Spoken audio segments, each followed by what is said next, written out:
Saya ajarin kepada mereka bagaimana cinta kasih kepada anak buahmu. Kamu kalau ini pemimpin yang baik adalah pemimpin yang dicintai anak buahnya. Tetapi akan lebih baik lagi kalau pemimpin itu mencintai anak buahnya. Dan jangan coba-coba kamu ambil haknya mereka. Oke. Itu karakter itu dibentuk di Agni. Saya bentuk kepada mereka. Ini loh.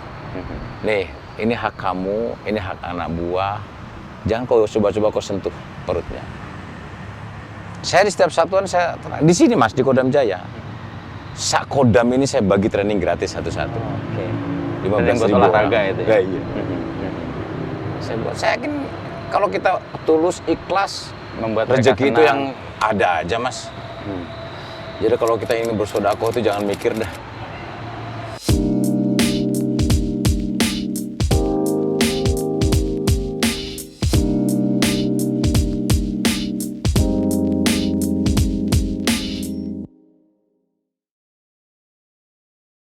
Sampai ada keberanian dan keputusan untuk mengambil tindakan itu gimana, Pak? Begini Mas, ciri pemimpin itu satu, dia harus berani ngambil keputusan. Oke. Kalau keputusan itu benar, berarti bagus. Kalau keputusan itu juga salah, masih bagus daripada tidak berani sama sekali.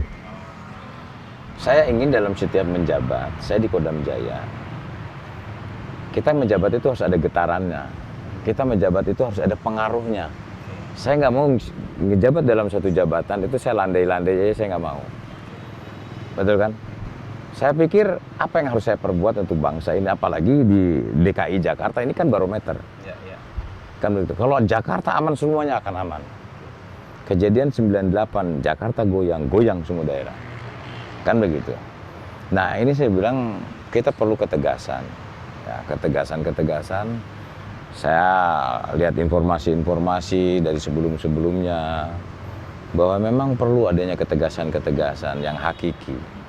Ya, dengan tetap kita berpedoman kepada Negara Kesatuan Republik Indonesia. Kan itu kan beresiko, Pak. Dengan resiko itu Pak Dudung mengambilnya dan deal dengan resiko itu gimana? Begini Mas, mula-mula hidup ini sadar bahwa hidup ini mengandung risiko. Tetapi kalau hati nurani kita ini kuat, apapun yang kita hadapi, kita harus berani, termasuk menghadapi risiko itu sendiri. Nabi Muhammad mengajarkan orang yang tidak berani ngambil risiko adalah orang-orang yang merugi. Saya nggak mau datar-datar aja Mas, saya cari aman saja, saya nggak mau. Betul nggak? Saya menjabat, yang penting aman, saya takut dicopot jabatan, saya nggak ada tuh. Selagi kalau kepentingan saya adalah kepentingan untuk merah putih, untuk Republik ini, jangan ragu-ragu, jangan setengah-setengah dan jangan main-main.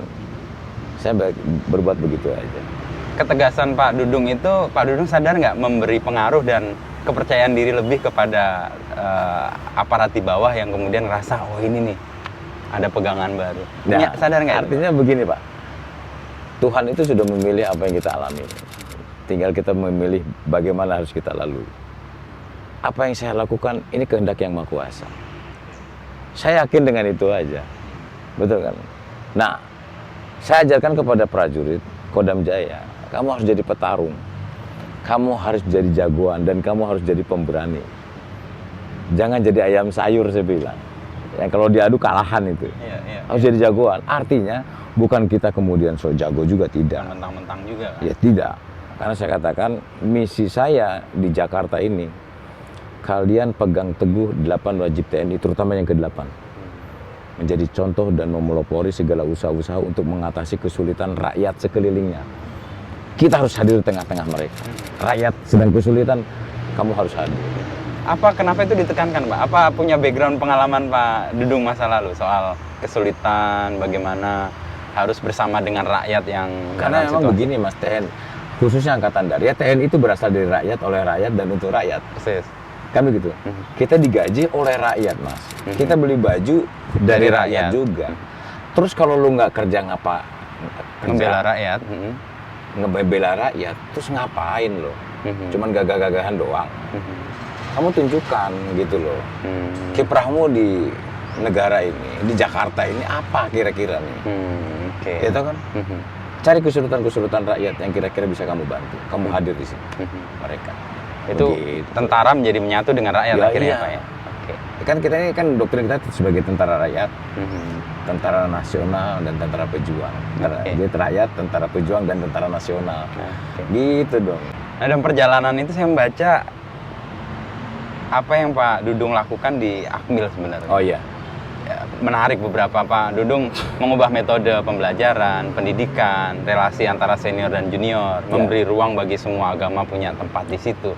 Bisa cerita Pak, kenapa ketika di Akmil itu dilakukan? Nah, jadi kalau saya setiap menjabat Mas, saya punya prinsip begini. Keberhasilan dan kemenangan itu berasal dari keberanian merubah sesuatu yang baru. Dan baik pasti. Ya iyalah, artinya yang baik. Nah, di Akademi Militer, saya nggak mau berbicara dulu-dulu. Oke.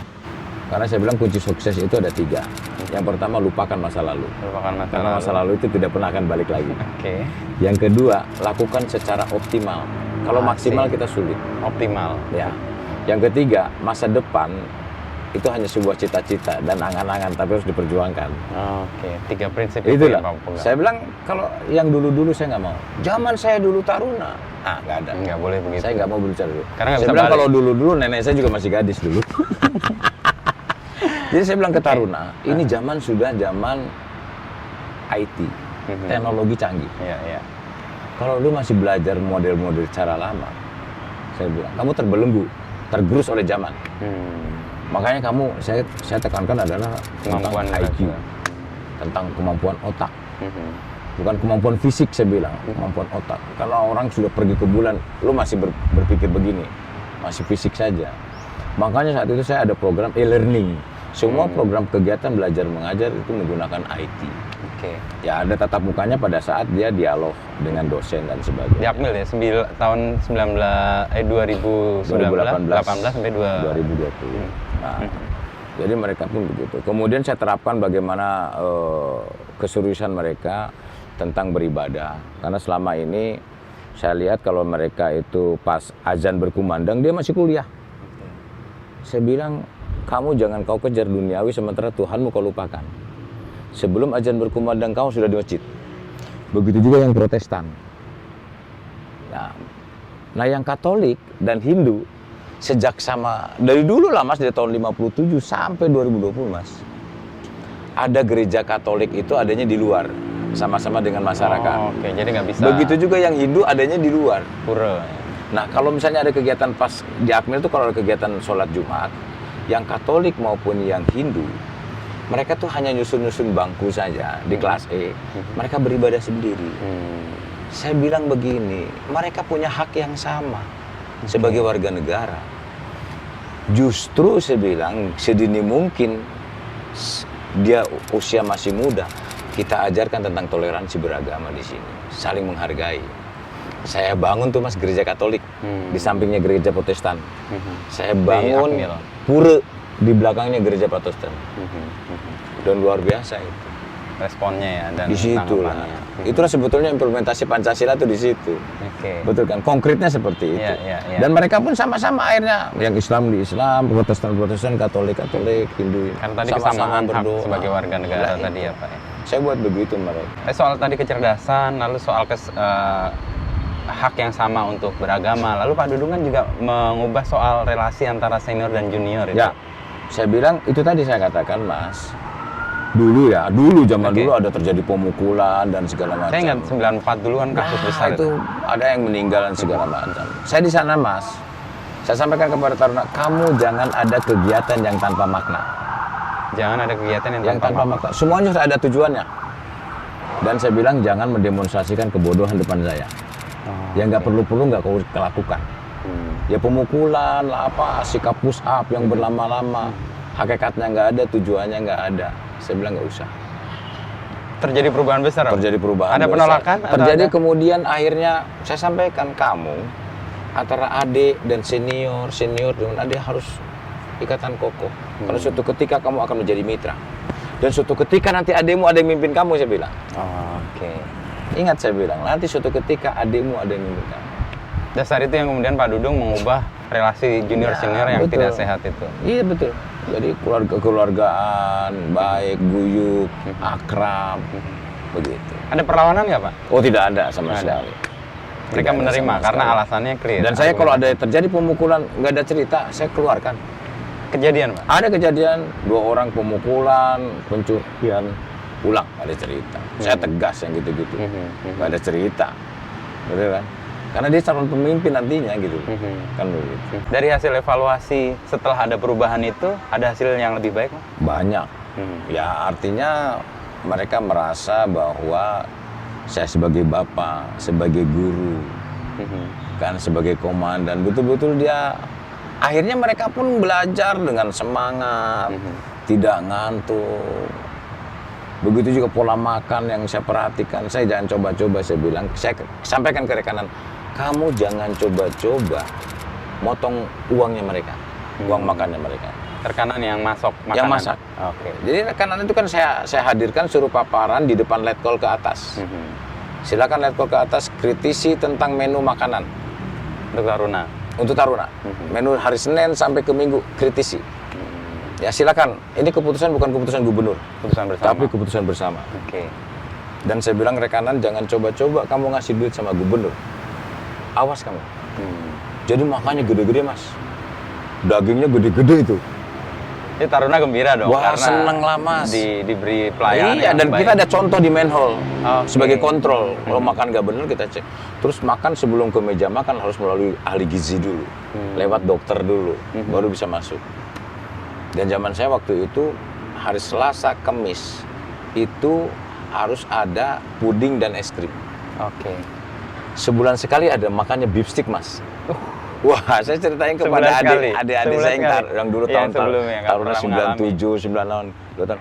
Kaget dia. Saya bilang sebetulnya mudah. Uang makannya mereka, kalau mereka IB, kalau mereka long weekend, bahkan dia cuti saya kumpulkan.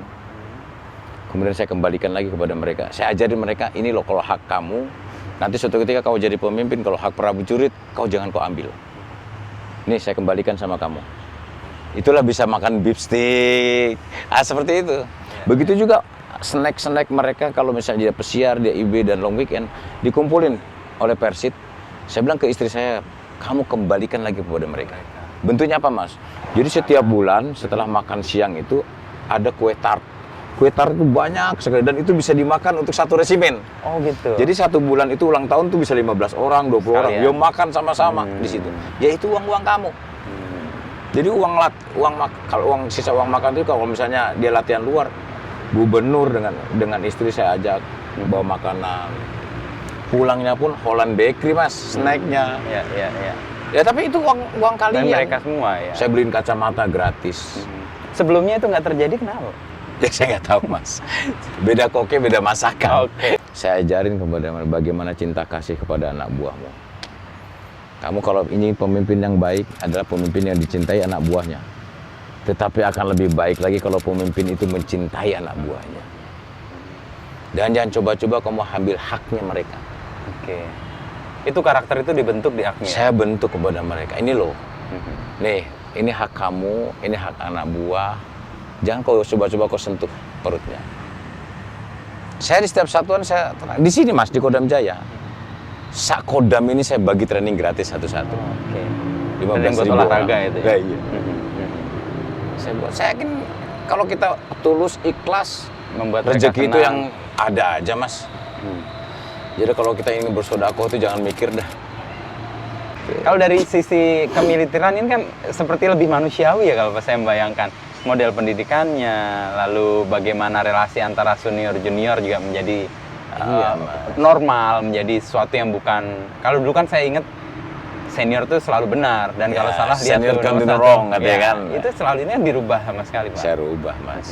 Saya katakan itu tadi, suatu ketika kamu lihat ada pemimpin-pemimpin. Ini saya bilang saya gubernur. Nah, ini staf saya 85 tuh. Senior saya 85 tuh saya baru lulus SMA. Iya, Nah, sekarang jadi staf saya. Nah, ini salah satu contohnya. Oke. Nah, tapi untuk berangkat seperti itu, semua ajaran agama mengajarkan kebaikan. Tidak ada agama mengajarkan kejahatan. Kalau tugas-tugas ketentaraan yang Pak Dudung lakukan ya, terkait dengan mengayomi masyarakat, tadi dekat dengan masyarakat, kan bersinggungan juga dengan kelompok-kelompok masyarakat yang nggak suka. Dan yang mungkin juga bertentangan. Pak Dudung deal dengan itu gimana? Begini mas, dalam hidup ini pasti ada plus minus. Ada yang suka dan ada yang tidak suka. Saya berpikirnya begini, kalau nggak gitu nggak lengkap dunia ini. Bener nggak? Nggak semuanya orang suka sama kita. Ya kita berkomunikasi dengan mereka. Karena mereka juga pasti apa yang kita lakukan, sebaik apapun yang kita lakukan, pasti ada negatifnya. Ada negatifnya. Betul kan? Ya contoh lah, sekarang Presiden kita Pak Jokowi, luar biasa apa yang beliau lakukan. Betul kan? Luar biasa pembangunan manusia, termasuk pembangunan infrastruktur, luar biasa menurut saya. Ada aja orang yang nggak suka itulah. Tapi kan ya kalau kita ngadepin yang begitu capek dong. Nanti kita nggak kerja. Ya abaikan aja itu yang seperti itu. Tapi tetap kita berkomunikasi dengan mereka, karena mereka juga mungkin dapat informasi yang salah, dapat masukan yang salah, kan begitu kan? Ada pihak-pihak yang mementingkan kepentingan kelompoknya dengan memanfaatkan orang tersebut. Ya kita jelaskan kepada mereka. Itu aja. Kalau syukur menerima, oke. Syukur menerima. Kalau enggak juga biarin aja. Ya hak kamu. Kalau nggak nerima silakan aja. Kita yakini yang banyak lebih baik, itu lebih produktif dan lebih antusias kepada kita yakini itu aja. Dan saya dengar sih beberapa anak buah di sini menyebut Pak Dudung ini nggak hanya membuat bangga, tapi membuat bangkit atau bangun. Itu gimana ceritanya? Ya artinya itu yang saya katakan, bahwa untuk menjadi pemimpin yang sukses itu ada 3 kata kunci. Yang pertama, dia harus mengerti, menguasai tugas pokok, tujuan, serta sasaran yang harus dicapai. Itu yang saya sampaikan. Yang kedua, dia harus mengerti, menguasai segala macam keterbatasan dalam satuannya, termasuk dalam dirinya. Satuan ini terbatas, anak buah juga punya kekurangan, tapi jangan salah, pemimpin juga lu punya kekurangan. Jangan merasa paling jago. Makanya saya di sini nggak pernah marah. Karena kalau ada staf saya yang marah, berarti dari sebagian kesalahan itu adalah kesalahan saya. Yang ketiga yang penting, dia harus mengerti, menguasai unsur-unsur manusia. Kalau dia sebagai bapak, sebagai guru, sebagai komandan, sebagai rekan, mainkan tuh peran itu. Saya nggak pernah dalam suatu posisi, wah saya pangdam, saya ini. Saya joget-joget bareng sama dia.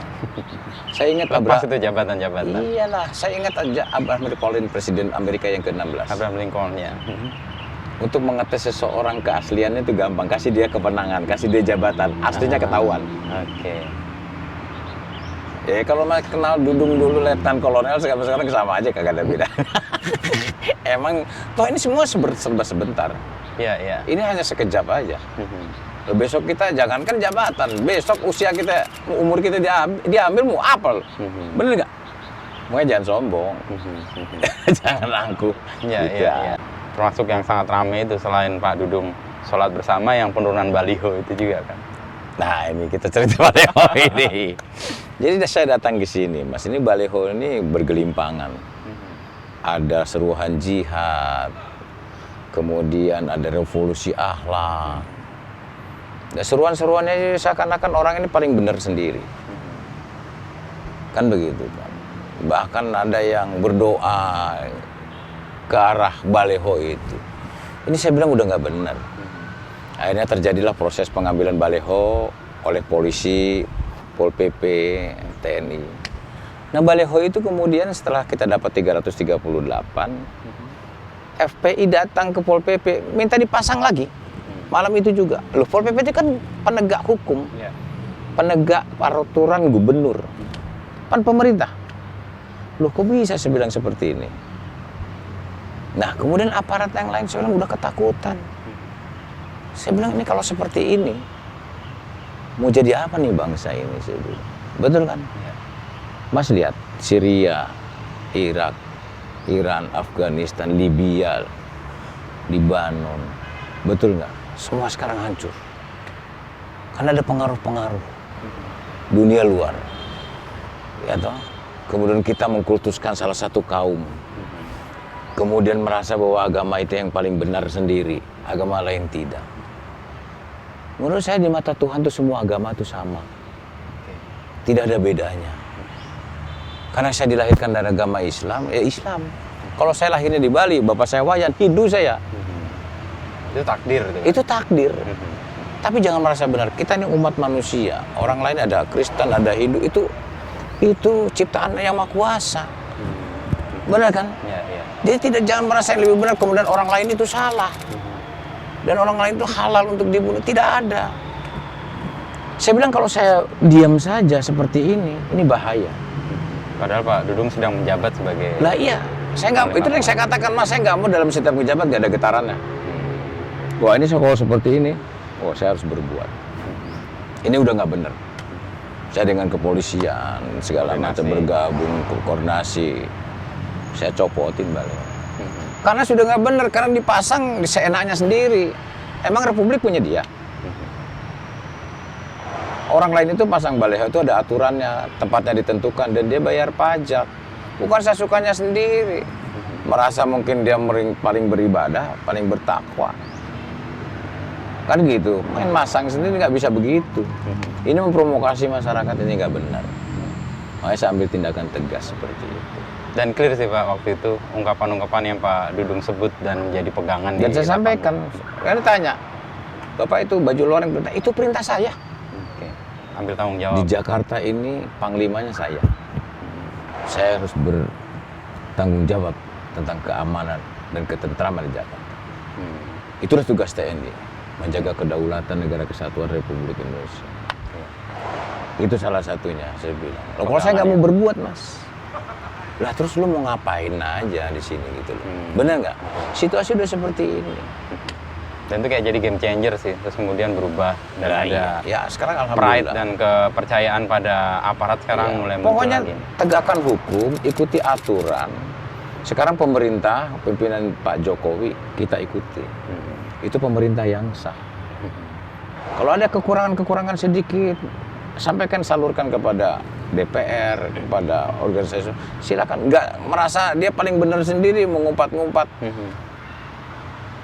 Presiden kita, saya sakit hati kalau presiden saya dihina-hina, oh bangkit, nggak ada cerita.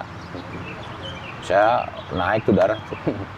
Untuk sikap, ketegasan, dan keberanian itu kan pasti ada resistensi Pak. Ya, Menghadapi itu gimana? Resistensi dari dalam atau dari luar? ada. Itu saya katakan. Tetapi kan yang positifnya lebih banyak daripada yang negatifnya. Itu yang jadi pegangan Pak. Iya dong. Biasalah hidup di dunia ini pasti ada yang begitu. Benar kan? Iya, iya. Iya, pasti ada yang mengatakan itu Pangdam Jaya itu tidak mewakili tentara yang lainnya. Dia karena dia tidak tahu aja. Kalau dia tahu prosesnya awalnya, bahwa kita dengan Pol PP, dengan kepolisian dan segala macam. Melakukan komunikasi dan sebagainya. Komunikasi, 3 pilar kita lakukan. Dia kan nggak tahu. Atau sengaja memang menyampaikan bahasa-bahasa yang memprovokasi. Iya, iya, iya. Melihat ini saya jadi, Pak Dudung ini asik juga nih hidupnya. Jadi apa yang dikatakannya dilakukan, Lah, iya. dan apa yang dinyatakan lalu tanggung jawab ya diambil. Ya iyalah. Dan itu bagian dari kesenangan hidup, nggak ada topeng atau nggak ada level 1, level 2 untuk. Ya, kalau kita tulus ikhlas Mas, apapun saya yakin lah. Jadi ada pikiran macam-macam, apalagi pikiran jelek, yakinnya aja.